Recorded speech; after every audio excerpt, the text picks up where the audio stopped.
bendiciones, buenas noches.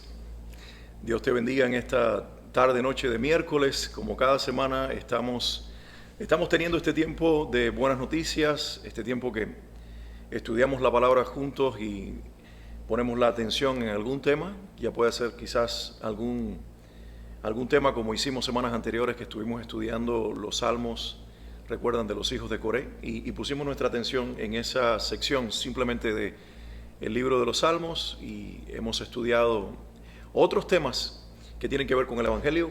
Recordarás quizás la serie que tuvimos sobre el Evangelio, pero en las últimas semanas este espacio de buenas noticias ha estado totalmente enfocado en estudiar la carta de Santiago, y hemos ido avanzando. Estamos entrando casi en la etapa final y hoy vamos a continuar. Vamos a intercalar dos temas de la carta. Nos quedó pendiente parte del capítulo 4, el final precisamente, que habla acerca de cómo responder al futuro, cómo nosotros debemos hablar acerca del futuro. Y luego vamos a ver la primera sección, el capítulo 5, si tenemos tiempo, donde se habla acerca de el que tiene riquezas y cómo debe responder frente a otras personas, especialmente contra aquellos o hacia aquellos que tiene bajo su cuidado. Así que de eso vamos a estar hablando en el día de hoy, pero antes quiero saludarlos a todos. Yo sé que ya lo hice, pero quiero irle saludando a cada uno según va entrando. Que Dios te bendiga, Dios abrace tu vida en este momento y a tu familia también, y te acompañe en todo lo que te toque enfrentar en esta semana, que puedas hacerlo en fe, creyéndole, no solamente creyendo en Dios, sino como dice la Biblia en el libro de Hebreos capítulo 11, cuando habla acerca de la fe, dice que Abraham le creyó a Dios. Y creo que hay una buena enseñanza detrás de una simple frase como esa en las Escrituras: le creyó a Dios, porque hay una gran diferencia entre creer en Dios y creerle a Dios. Yo creo que hoy, si hacemos una encuesta en el mundo entero, muchas personas creen en Dios, pero creerle a Dios es algo diferente. Creerle a Dios implica poner fe en su palabra, es aceptar que la Biblia es la verdad, y es creer que Dios lo que dice es 100% seguro y es 100% verdad. Entonces yo te invito no solamente a creer en Dios, sino a creerle a Dios, y la combinación de esta fe integral en su persona y en su palabra va a darte paz y te va a ayudar a vivir una vida bendecida. Entonces siempre vas a tener que enfrentar algo en esta vida, siempre vas a tener un desafío. Frente a cada desafío solamente podemos nosotros sostenernos en una persona, Dios, por eso hay que creer en Él, y también nos vamos a sostener en una promesa, su palabra. Por eso hay que creerle a Dios. Y ese es mi deseo para ti en lo que resta de esta semana y lo que resta de tu vida, que lo vivas en fe, creyéndole a Dios, porque Él ha sido fiel en prometer, y no es hombre para arrepentirse de sus promesas, ni hijo de hombre para olvidarlas. Así que Dios te bendiga en esta noche. Bienvenidos a este espacio. Deberíamos hoy tener, si no estoy equivocado, mirando la fecha en la que nos encontramos en el calendario, en el mes de mayo, deberíamos tener precisamente hoy el tiempo de preguntas y respuestas. No lo vamos a tener este mes.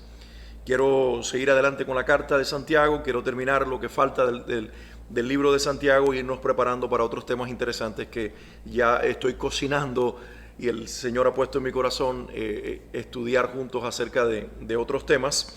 Y por eso quiero seguir con la carta de Santiago, y preferí no tener el tiempo de preguntas y respuestas este mes. Además, queremos darle también oportunidad a ustedes de que hagan sus preguntas. A lo mejor te preguntas, valga la redundancia, a lo mejor te preguntas a dónde enviar mis preguntas, desde dónde las envío, cómo las hago.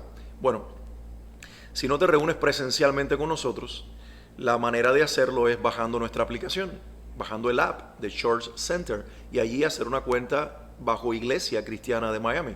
Poner tus datos, registrarte. Una vez que lo hagas, te va a aparecer ahí información nuestra. Inclusive hemos tenido ahí la registración a los servicios, hemos tenido allí los anuncios a los eventos. A través de esa aplicación se puede inclusive ofrendar, diezmar, pero también se pueden hacer las preguntas. Entonces creo que es muy factible, muy positivo el que, aunque no estés en Miami, aunque no seas directamente parte de nuestra congregación presencialmente hablando, y aunque no estés con nosotros aquí, puedas interactuar y estar con nosotros de alguna manera, y a través de esa aplicación tú puedes hacernos llegar tus preguntas para poder responder las inquietudes que están en el corazón de muchos de ustedes.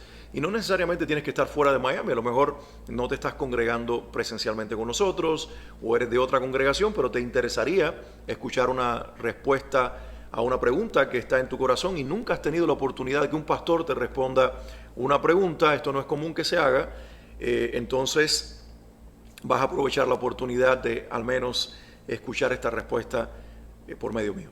Entonces te invito a que bajes la aplicación. ¿Cómo hacerlo? Puedes ir a nuestra página web www.icmiami.org y ahí vas a ver un pequeño video de tutorial donde se te va a explicar cómo bajar la aplicación, cómo hacer tu cuenta en lo que respecta a nuestra iglesia IC Miami o Iglesia Cristiana de Miami, y una vez que ya tengas la aplicación, cómo interactuar con todo lo que nosotros estamos teniendo ahí. Un anuncio más y ya entramos a la palabra de Dios. Recuerden, esta semana, este fin de semana, el último fin de semana de mayo, todavía tenemos registraciones. Todos ustedes que son de la iglesia deben estar recibiendo el correo con el comunicado que leí el domingo pasado, donde hablamos de que a partir de junio, es decir, el primer domingo de junio, 6 de junio, comenzamos con un solo servicio, 11 de la mañana, un solo servicio presencial con todas las sillas, con toda la capacidad, como hace año y medio atrás, antes de la pandemia. Y tenemos una serie de sugerencias y peticiones que estamos haciendo con respecto al manejo en esta nueva temporada. El uso de la mascarilla, el tener en cuenta a los demás, el ser muy transparentes cuando tenemos algún tipo de síntoma o hemos estado en contacto con una persona que posiblemente esté enferma o lo esté, cómo practicar una cuarentena preventiva, etcétera, etcétera. Entonces estamos haciéndole llegar un comunicado vía correo electrónico. Si no lo ha recibido, por favor, tal vez chequea tu spam.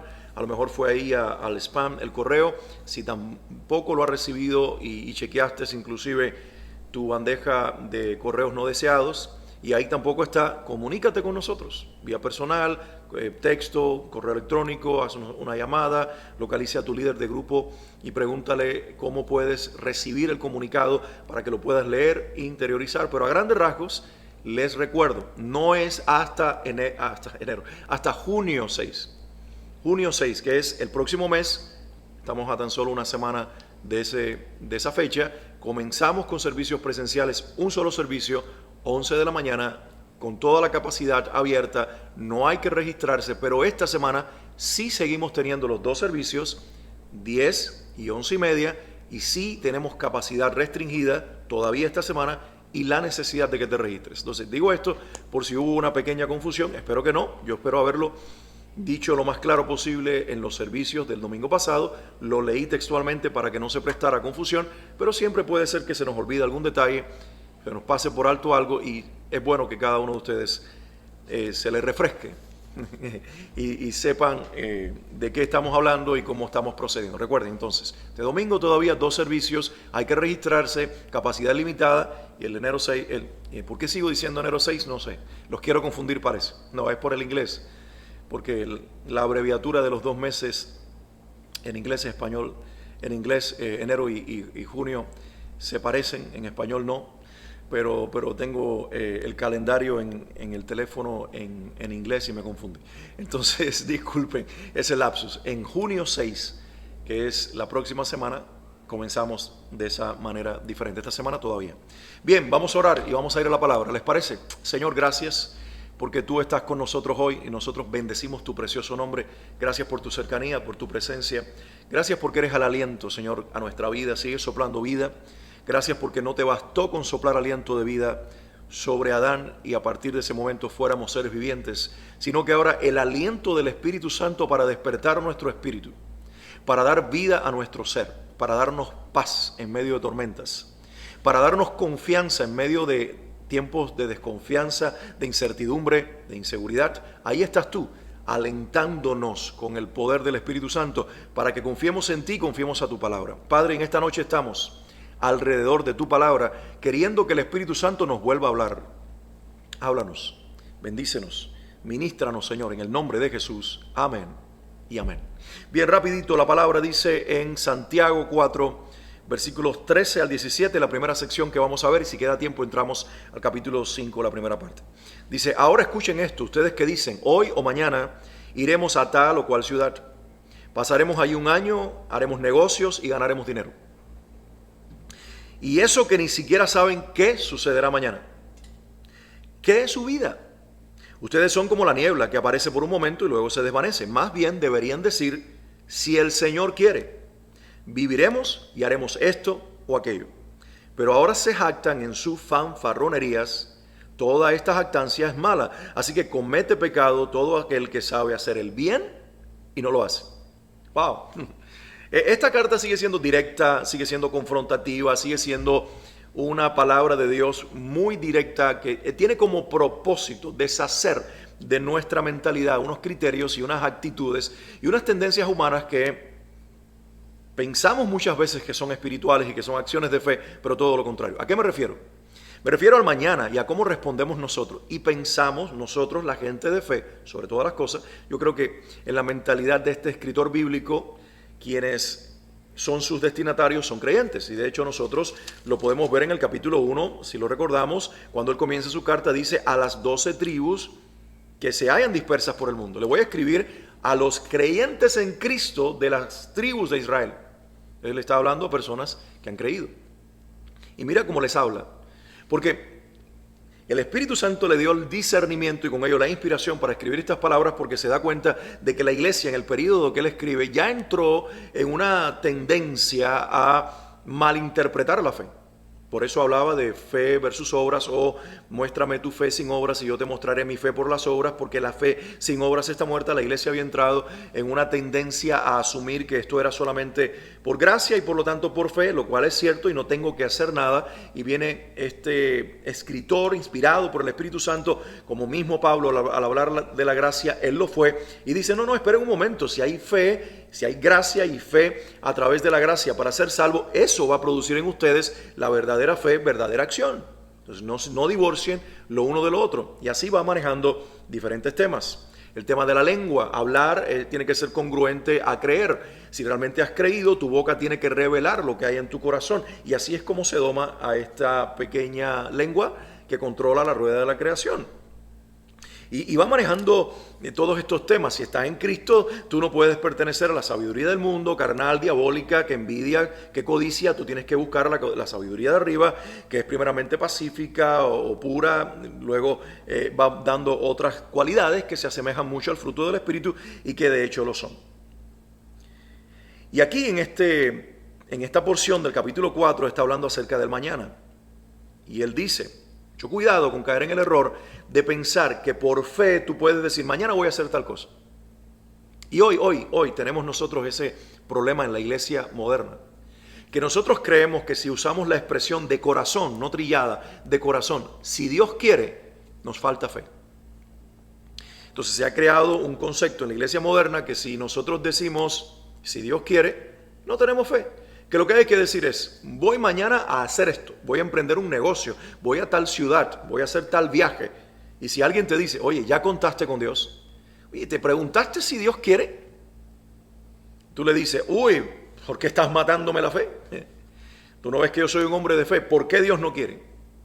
Y ahí entramos en un juego de criterios y un manejo indiscriminado de la fe.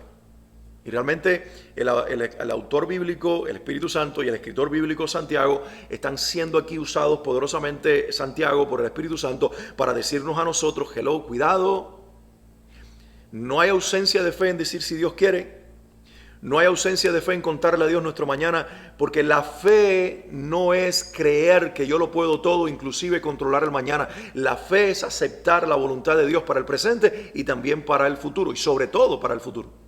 Porque yo no estoy en el futuro, Él sí está.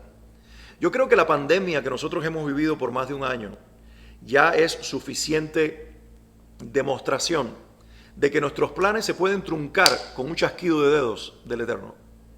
Que cuando Dios habla, la tierra se detiene. Que cuando Dios dice sí, da permiso a algo, se puede entonces alterar toda la rueda de la creación. Y eso fue lo que sucedió. ¿Cuántos planes teníamos nosotros en diciembre del 2019? Yo me recuerdo escribir un plan misionero.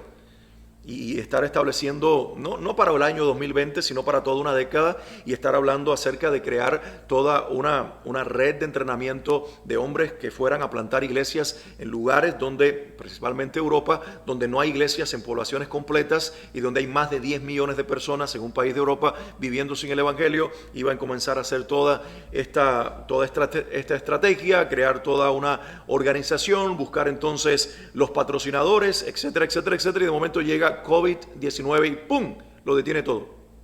Yo no digo que lo detuvo para siempre, de que el propósito no sea de Dios y de que eventualmente no lo hagamos.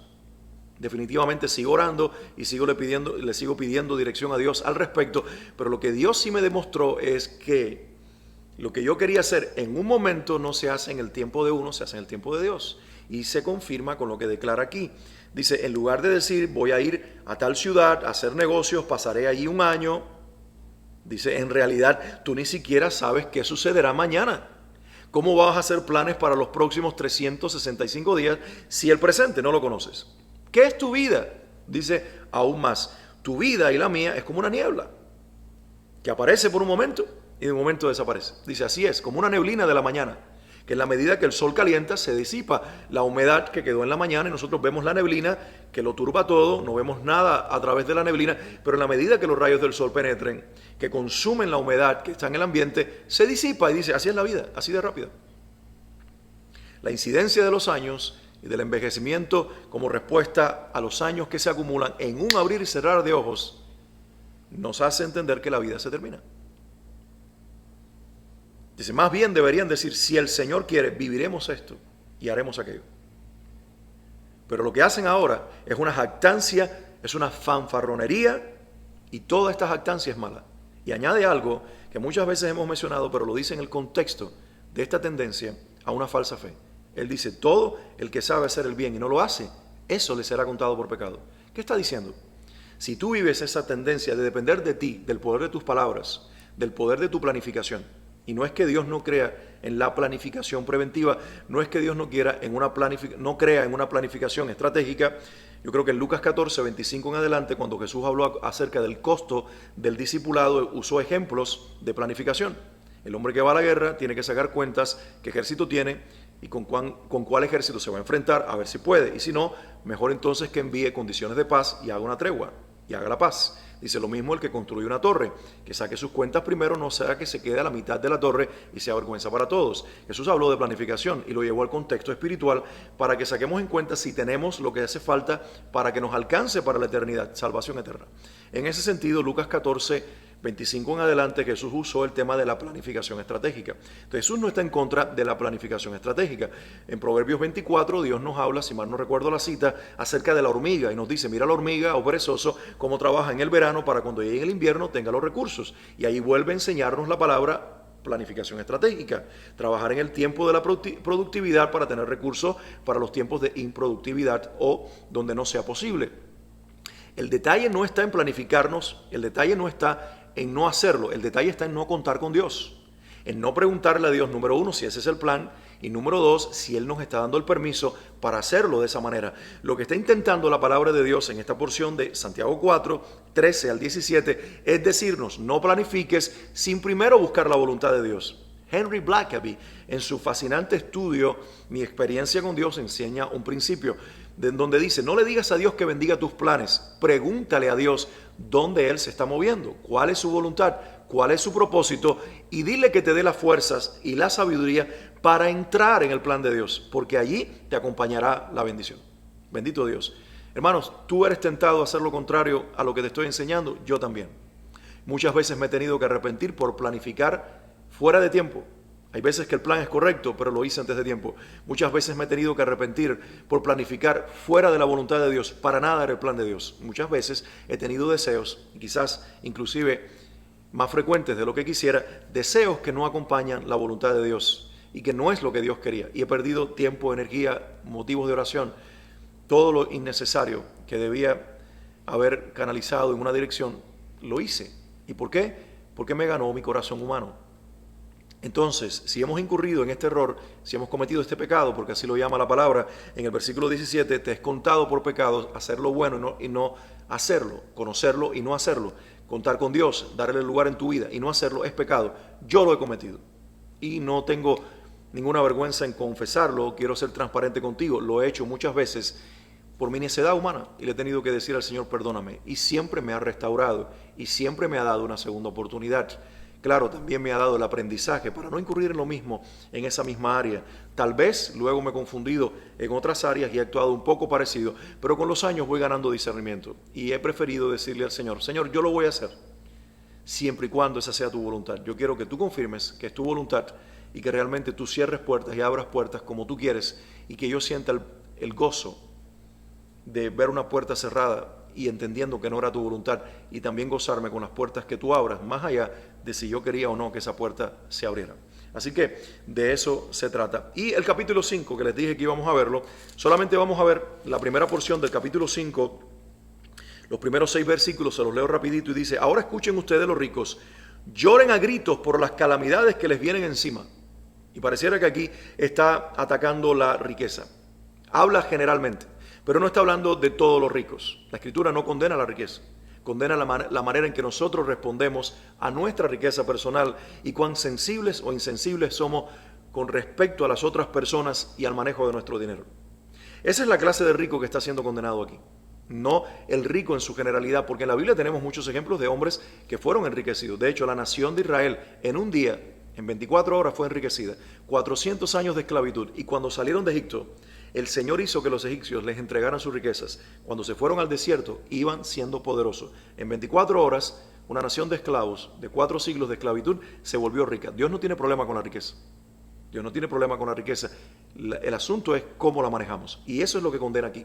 Tenemos el caso de José de Arimatea, un discípulo que era parte del Sanedrín. Todavía no se había revelado públicamente como un discípulo, pero usó su influencia para bajar a Jesús de la cruz y para enterrarlo en una tumba vacía que él tenía sin estrenar. Y todo esto habla, influencia y tumba vacía, de que era un hombre poderoso, no solamente con un lugar en el Sanedrín, sino también con una posición económica muy fuerte. Y Dios lo llama discípulo. Y para nada se lee un lenguaje o se interpreta en el lenguaje bíblico que hay condenación por su riqueza, porque tenía un corazón para dar, inclusive para darle al Salvador especias aromáticas, ungió su cuerpo, y asimismo Nicodemo. Y tenemos otros que definitivamente eran muy ricos, José,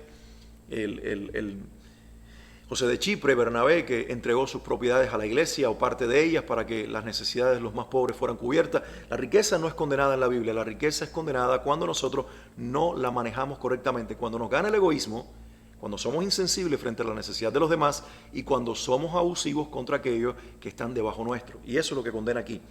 Dice, escuchen ustedes los ricos, lloren a gritos por las calamidades que se les vienen encima. ¿A qué ricos? A esos, a los insensibles y a los malvados. Dice, se ha podrido su riqueza, sus ropas están comidas por la polilla. Está teniendo una visión del futuro, del momento del juicio, y dice, eso sucederá con la riqueza de cada uno que no supo tener riquezas eternas. Número 2, se ha oxidado su oro y su plata, y ese óxido dará testimonio contra ustedes y consumirá como fuego sus cuerpos. Han amontonado riquezas, y eso que estamos en los últimos tiempos. Oigan cómo clama contra ustedes el salario no pagado a los obreros que les trabajaron sus campos. ¿Se dan cuenta? Miren qué clase de ricos son estos. No pagaban salarios a tiempo, se quedaban con el dinero de la gente. Para ellos amontonarlo, no era que no tenía necesidad, no era un empresario que le falta dinero a él mismo y que no puede pagar la nómina. Es un rico que es tan avaricioso que está amontonando dinero cuando sus empleados que le produjeron la riqueza con su trabajo no están recibiendo el salario. Dice, oigan cómo clama contra ustedes el salario no pagado a los obreros que les trabajaron sus campos. El clamor de esos trabajadores ha llegado a oídos del Señor Todopoderoso. Hermanos, esto es un pasaje profético. Y aquí Santiago es tomado por el Espíritu y es llevado en el tiempo al final. Y dice, la riqueza de los injustos se convertirá en nada. Y el clamor de aquellos contra quienes ellos cometieron injusticias se ha levantado a través del tiempo y se escuchará con fuerza en el día del juicio y los acusará delante del Señor. Versículo número 5, dice, o el 4, al final dice, el clamor de esos trabajadores ha llegado a oídos del Señor, como la sangre de Abel que clama desde la tierra justicia, y la de Cristo que clama más fuerte que la de Abel como redención. El clamor de estos obreros sin paga también es escuchado por el Señor al final de los tiempos y traerá juicio. Versículo 5, ustedes han llevado en este mundo una vida de lujo y de placer desenfrenado. Fíjense, lujo y placer desenfrenado. Entonces, el tener riqueza, el tener posesión, el tener comodidades no es condenado. Es cuando nos vamos a extremos de lujo y cuando hay un placer desenfrenado. Y dice más, lo que han hecho es engordar para el día de la matanza. Han condenado y matado al justo sin que él les ofreciera resistencia. Aquí puede ser que literalmente lo mataron o lo dejaron morir de hambre por vivir en la miseria.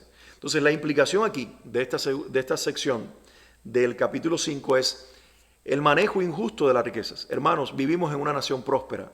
Todos de alguna manera u otra tenemos más prosperidad que muchos de nuestros hermanos latinoamericanos en los países de Latinoamérica o en África o en el Medio Oriente.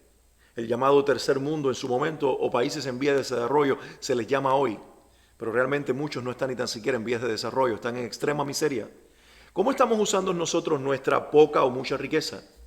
Siempre tenemos que desarrollar la misericordia. Dios te ha prosperado, amén. Dios te ha dado la oportunidad de generar riquezas y de tener un poco más que los demás. Inclúyelos, bendícelos.